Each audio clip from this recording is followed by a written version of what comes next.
Hello students मु कल्पना पाणिग्राही तुम मानक स्वागत करुछि आज गोटे नुआ अध्याय को पिला माने आज आम अष्टम श्रेणी साहित्य सुरभि बहिर शपथ कविताटी को पढ़ी आलोचना करिबा।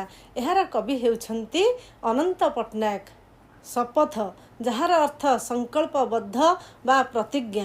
कौनसी काम करने को हेले आमको दृढ़ संकल्प बा दृढ़ प्रतिज्ञा करने होइथाए। एहा ही हेउछि शपथ। कथारे अच्छी संकल्पबद्ध होई काम कले सही कार्य आमको सफलता मिलता है। पिला माने वर्तमान आम कवि अनंत पट्टनायकंकर विषय जानिबा। कवि अनंत पट्टनायक ओडिया साहित्य रे प्रगतिशील चिंताधारार जड़े विशिष्ट प्रवक्ता। से खोर्धा जिलार चणाहाट नामक ग्राम 1912 मसीह जन्मग्रहण करथिले। ओडिशा रे साम्यवाद चिंताधारार कविता रचना करी से नवजुग साहित्य संसद माध्यम रे तांकर काव्यिक साधना जारी रखिथिले। तांकर रक्त शिखा, छाईर छिटा, शांति शिखा, अर्पण करे आजी, अलोड़ा लोड़ा प्रभृति कविता ग्रंथ कविंकर प्रगतिवादी महान स्रष्टापणर गोटे गोटे अमूल्य सृष्टि। तांकर कवि दृष्टि थिला अत्यंत सूक्ष्म और ततोधिक परिमाण रे समाज सचेतन धर्मी। समाज को सचेतन कला भलिया तांकर लेखा गुड़िक थिला।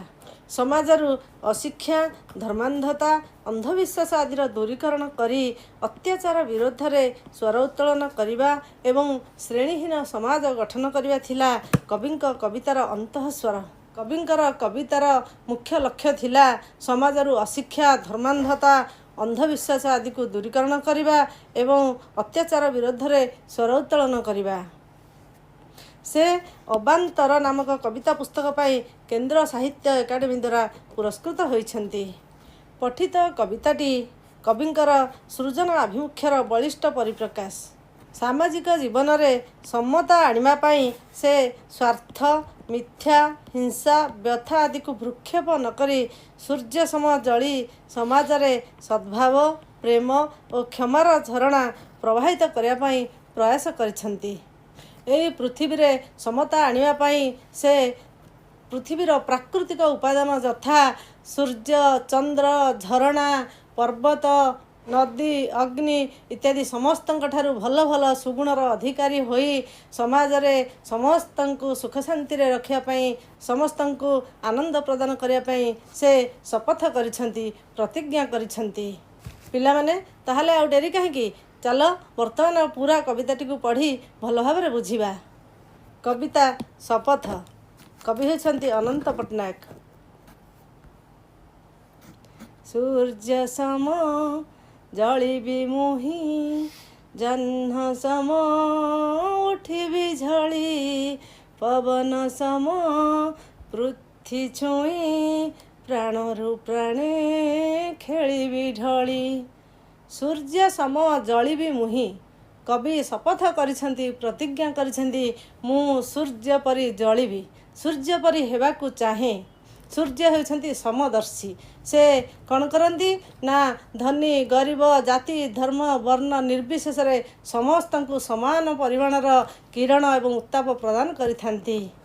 सूर्य निजे जली अन्य को आलोक एवं उत्ताप प्रदान करिथांती। तेणु कवि शपथ करुछंती जे मु मध्य सूर्यंक परी हेबी, सूर्यंक परी निजे जली अन्यर जीवन को आलोकित करिबी, निजर जीवन को अन्य मानक पाई उत्सर्ग करिबी। सूर्य सम जलिबी मुही, जह्न सम उठिबी झली। जह्न सम उठिबी झली। से जह्न परी मध्य हेबाकू चाहिछंती। जह्न हेले चंद्र। से चंद्रंक परी मध्य हेबाकू चाहिछंती। काहेकि ना जेते गाढ़ अंधकार हेले मध्य चंद्र जेपरी शीतल शुभ्र आलोक प्रदान करी समस्त को आलोक रे झलकाई देइथांती, झटकाई देइथांती, ठीक सेहीपरी कवि कहउछंती जे जेते दुख आसिले मध्य जेते प्रतिकूल परिस्थिति आसिले मध्य से हारी जिवे नहीं। से मध्य जह्न परी झटकी उठिबे, झलसी उठिबे। सूर्य हेउछंती शक्त एवं चंद्र हेउछंती मृदु एवं शीतल। तेणु कवि एही पदटी रे सूर्य एवं चंद्र उभयर गुण को धारण करिया पाई चाहिछंती। सूर्य सम जलिबी मुही, जह्न सम उठिबी झली, पवन सम पृथ्वी छुई, प्राणरु प्राणे खेलिबी ढली। पवन सम पृथ्वी छुई प्राणरू प्राणे खेलिबी ढली। पवन जेमिति जाति धर्म वर्ण निर्विशेष समस्त पाखक जाए समस्त छुई थाए से छुआ अछुआ भेदभाव रखी न थाए।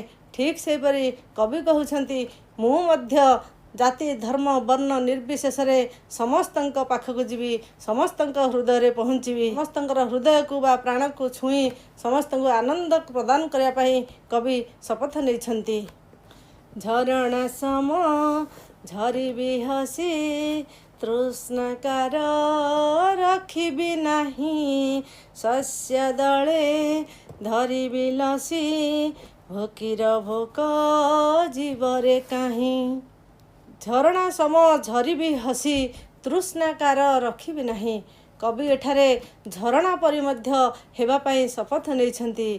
झरणा कौन करे ना हसी हसी झरी थाए। झरणा सम झरिबी हसी झरणा जेपरी हसी हसी अभिराम गति रे बही चली थाए एवं समस्तंकर तृषा को मेंटेई थाए समस्तंकर शोष को दूर करि थाए। ठीक सेहीपरि कवि शपथ नहीं जे मु मध्य झरणा परि हसी हसी समस्त को दान करी। हसी हसी दान कले फल द्विगुण तीन गुण होकर मिली थाए। तेणु कवि चाहते मु मध्य झरणा परि हसी हसी मो निजको देदेवी मोर जहाँ थिबो ताहाकु मध्य समस्त अर्पण करदेवी। कवि एमती खुशी मन रे दान करिवे जे समस्त अभाव को दूर करिवे। शस्य दले धरिबी लसी भोकीर भोक जीवरे काहीं। लसी लसी अर्थ होची पिला माने उज्जवल बा चमकीवा। शस्य दले धरिबी लसी भोकीर भोक जीवरे काहीं। कवि प्रतिज्ञा करुछंती जे से एक परिपूर्ण सतेज फसल परि हेबे शस्य परि हेबे। लसी शब्दटी होची एठारे काव्यिक उपस्थापना। लसी होची कौन ना सूर्य किरण रे झलमल होइथिबा फसल। सूर्य किरण पड़िले शस्य दल जेमती झलकी थाए सुनार फसल हसी उठी थाए। ठीक से परी कवि एक परिपूर्ण उज्जवल फसल होगा परि चाहिछंती। शस्य दले धरिबी लसी भोकीर भोक जीवरे काहीं। ताहाले मु शस्य परि हेई भोकीर भोक को मेंटेबी अर्थात लोकमानंकर अभाव असुविधा दूर करिबी। अग्निशम दहिबी सुखे स्वार्थी जन मिथ्या कथा जलर सम स्वच्छ मुखे नथिब केबे हिंसा व्यथा। अग्निशम दहिबी सुखे स्वार्थी जन मिथ्या कथा। एही दुनिया रे केते स्वार्थी लोक अछंती केते मिथ्यावादी लोक अछंती। तेणु मु अग्नि भलिया हेबी। कवि अग्नि परि हेबाकू चाहिछंती। अग्नि जेपरी समस्त जिनिस को दहन कर दे थाए जलाई दे थाए। ठीक से परी कवि चाहिछंती जे एई मिथ्यावादीर मिथ्या कथा एवं स्वार्थी लोकर मनोभाव सबू को मु जाली पोड़ी नष्ट कर देबी। अग्नि सम दहिबी सुखे स्वार्थी जन मिथ्या कथा जलर सम स्वच्छ मुखे नथिब केबे हिंसा व्यथा। जल भलिया मु स्वच्छ हेबी। कवि जल परि स्वच्छ होगाकू चाहिछंती। से अन्य मानक प्रति हिंसा करिवे नाही कुटकपट करिवे नाही जल परि स्वच्छ होगाकू कवि शपथ करिछंती। पक्षी सम गाइबी गीति हृदयरु हृदय उठिबी बाजी पद्म सम तोलिबी नीति अरूप रूप रंगे साजी। पक्षी सम गाइबी गीति हृदयरु हृदय उठिबी बाजी। कवि पक्षीटे होई एपरी गीत गाइबे जे सुमधुर कंठरे एपरी गीत गाइबे जे सेही गीत समस्तंक पाखरे समस्तंक हृदय बाजी उठिब।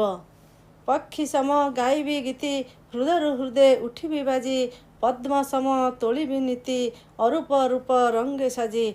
कवि एठारे पक्षीटीए परि हेबाकू चाहिछंती ता सहित आहुरी मध्य से पद्म परि हेबाकू चाहिछंती।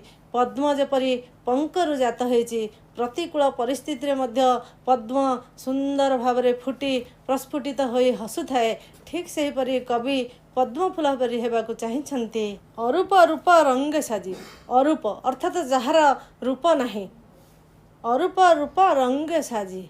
अरूप कहले जहार रूप नाही से हेउछंती परमात्मा। ईश्वरंकर एही अदृश्य शक्तिर रूप और रंग को धारण करी कवि गीत गायापाई चाहिछंती। एही कविताटी रे कवि पक्षी पद्म एवं अरूप अर्थात ईश्वरंक परि से हेबाकु चाहिछंती। ईश्वरंक परि दिव्य सौंदर्यर अधिकारी होई आदर्श जीवन बंचिया पाई चाहिछंती। अदृशम धैर्य धरे वज्रपाते रही विधिर गर्व भरे धर्मे बरी कर्मे मोर टेकी बिसिर। आहुरी मध्य कवि कौन होगा चाहिए ना अद्रि अद्रि अर्थात पर्वत पर्वत परी होगा चाहिए। पर्वत जेपरी धैर्य धरी थाए जेते झड़ तोफान आसिले मध्य हली न थाए घुंची जाई न थाए ठीक सेहीपरि कवि मध्य चाहुछंती मु पर्वत परी हेबी जेते वज्रपात आसिले मध्य पर्वत जेपरी स्थिर अचल थाए ठीक सेहीपरि कवि मध्य चाहुछंती जेते दुख कष्ट बाधा विघ्न आसिले मध्य से मध्य पर्वत परी स्थिर एवं अचल होई रहिबे। वज्रपात आसिले जेपरी पर्वत धीर शांत होकरी निर्विकार भाव में ठिया होता है ठीक सेहीपरि कवि चाहिछंती जे कवि शपथ नहीं जे से मध्य पर्वत परी हेबे पर्वत परी स्थिर हेबे कौनसी विपदरे हारी जिबे नहीं। गर्व भरे धर्मे बरी कर्मे मोर टेकी बिसिर। धर्मे बरी अर्थात धर्म को वर्ण करी कवि उचित कार्य करिया पई चाहिछंती। से धर्म मार्ग रे रही उचित कर्म करिवे जहा फल रे से गर्व सहकारे मथा टेकी चली परिवे। सिंधु सम फेराई देवी जिए से देव सरल हास धरणी सम नेबी रे नेबी बखे बही दुख प्रास। आहरी कवि सिंधु परी हेबाकु चाहिछंती। सिंधु हेला समुद्र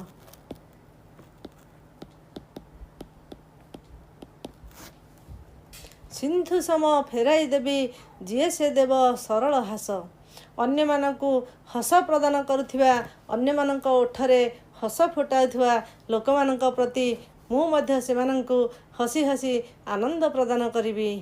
कथारे अच्छी समुद्र कहार ऋणी रहे नहीं।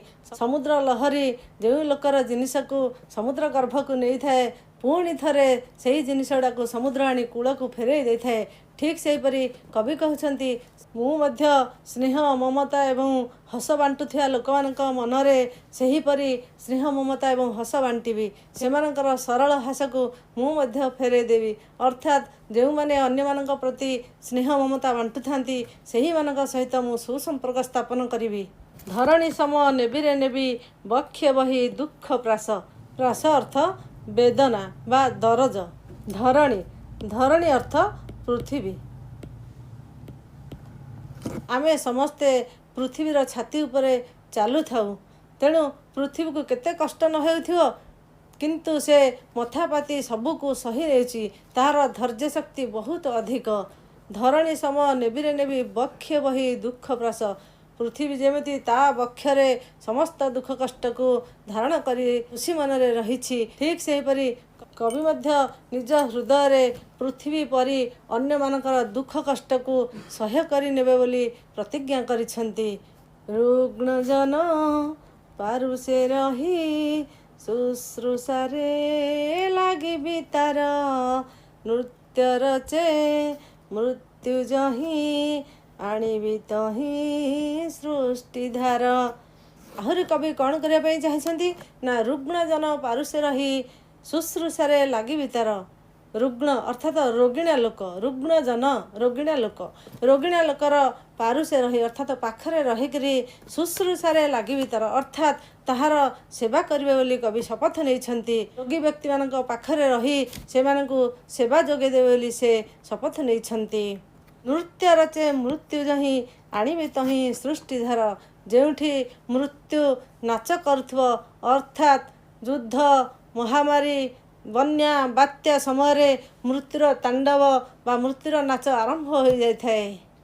युद्ध महामारी बन्या बात्या समय लोक मानक पाखे रही लोक मानकर सेवा करिवे लोक मानकु छाड़ी से पलाई जिवे नहीं। ଲୋକମାନଙ୍କୁ ସେ ମୃତ୍ୟୁ ମୁଖରୁ ଟାଣି ଆଣି ଜୀବନର ସଞ୍ଚାର କରିବେ। ଯେଉଁଠାରେ ମୃତ୍ୟୁ ଅଛି ସେଠାରେ ସେ ଜୀବନ ଆଣିବେ। ଦୃଷ୍ଟି ହେବି ଅନ୍ଧ ଲାଗି ଯଷ୍ଟି ହେବି ଖଞ୍ଜଟିର ମର୍ମୁ କୋଟି ବାରତା ମାଗି ନିର୍ବିକାର ହେବି ରେ ଗିର। ଦୃଷ୍ଟି ହେବି ଅନ୍ଧ ଲାଗି। ଆହୁରି କବି କ'ଣ କହୁଛନ୍ତି ନା ମୁଁ ଅନ୍ଧ ଲାଗି ଦୃଷ୍ଟି ହେବି। ଅନ୍ଧ ଅର୍ଥାତ୍ ଚକ୍ଷୁହୀନ, ଯାହାର ଆଖି ନଥାଏ, ସେ ଯେ ଦେଖିପାରେ ନାହିଁ ସେ ହେଉଛି ଅନ୍ଧ। ତେଣୁ ଦୃଷ୍ଟି ହେବି ଅନ୍ଧ ଲାଗି। ଯେଉଁ ବ୍ୟକ୍ତି ନିଜେ ଅନ୍ଧ, ଯେଉଁ ବ୍ୟକ୍ତି ଅସହାୟ, ତା ପାଇଁ ମଧ୍ୟ ଦୃଷ୍ଟି ହୋଇ ତାକୁ ଆଲୋକ ଦେଖାଇବେ, ଆଲୋକର ରାସ୍ତା ଦେଖାଇବେ। ଅନ୍ଧ କହିଲେ ଏଠାରେ କେବଳ ଚକ୍ଷୁହୀନ ବ୍ୟକ୍ତି ନୁହେଁ, ବରଂ ଯେଉଁମାନଙ୍କ ଜୀବନରେ ଆଲୋକ ନାହିଁ, ଯେଉଁମାନଙ୍କର ଜୀବନରେ ଦିଗ୍ଦର୍ଶନ ନାହିଁ, ଯେଉଁମାନେ ଅସହାୟ, ସେମାନଙ୍କ ଲାଗି କବି କ'ଣ ହେବେ ନା ଆଲୋକବର୍ତ୍ତିକା ସାଜିବେ। ନିଜର ଜ୍ଞାନ, ଅନୁଭୂତି ଏବଂ ବିବେକ ଦ୍ୱାରା ସେମାନଙ୍କୁ ଆଲୋକର ପଥ ଦେଖାଇବେ। ଯଷ୍ଟି ହେବି ଖଞ୍ଜଟିର। ଯଷ୍ଟି ପିଲାମାନେ, ଯଷ୍ଟି ଅର୍ଥ ହେଲା ବାଡ଼ି, ଖଞ୍ଜ ହେଲା ଛୋଟା। ଯଷ୍ଟି ହେବି ଖଞ୍ଜଟିର। ଛୋଟା ଲୋକଟେ ପାଇଁ ବା ଅସହାୟ ଲୋକ ପାଇଁ ମୁଁ ମଧ୍ୟ ଯଷ୍ଟି ହେବି ବା ବାଡ଼ି ହେବି। କବି ଏଠାରେ ଦୁର୍ବଳ ଓ ଅସହାୟ ଲୋକମାନଙ୍କର ଆଧାର ସ୍ତମ୍ଭ ହେବା ପାଇଁ ପ୍ରତିଜ୍ଞା କରିଛନ୍ତି। ଦୃଷ୍ଟି ହେବି ଅନ୍ଧ ଲାଗି ଯଷ୍ଟି ହେବି ଖଞ୍ଜଟିର ମର୍ମୁ କୋଟି ବାରତା ମାଗି ନିର୍ବିକାର ହେବି ରେ ଗିର। ମର୍ମୁ ଅର୍ଥାତ୍ ହୃଦୟ। ମର୍ମୁ କୋଟି ବାରତା ମାଗି। ଲକ୍ଷ ଲକ୍ଷ ଲୋକଙ୍କର ଭାବ, ବ୍ୟଥା ଓ ଆଶାକୁ ସେ ବୁଝିବେ ଏବଂ ସେମାନଙ୍କୁ ସାହାଯ୍ୟ କରିବେ। ନିର୍ବିକାର ହେବି ରେ ଗିର। ଗିର ଅର୍ଥାତ୍ ହେଲା ପର୍ବତ। ପର୍ବତ ପରି ମୁଁ ଧୈର୍ଯ୍ୟବାନ ହେବି। ପର୍ବତ ଯେପରି ଝଡ଼, ବର୍ଷା, ପବନ ଆସିଲେ ମଧ୍ୟ ଖାତିର ନ କରି ସ୍ଥିର ହୋଇ ଠିଆ ହୋଇ ରହିଥାଏ, କବି କହୁଛନ୍ତି ଯେତେ ପ୍ରତିକୂଳ ପରିସ୍ଥିତି ଆସିଲେ ମଧ୍ୟ ସେ ମଧ୍ୟ ହାରିଯିବେ ନାହିଁ। ପର୍ବତ ପରି ଧୈର୍ଯ୍ୟ ଧରି ସେ ସବୁକୁ ମୁକାବିଲା କରିବେ। ମୁହିଁ ତ ନୁହେଁ ମୋହରି ପାଇଁ, ସବୁରି ଲାଗି ମୋହରି ପ୍ରାଣ, ସମତା ପଥେ ପତାକା ବାହି ଶାନ୍ତିର ମୁଁ ରଚିବି ଗାନ।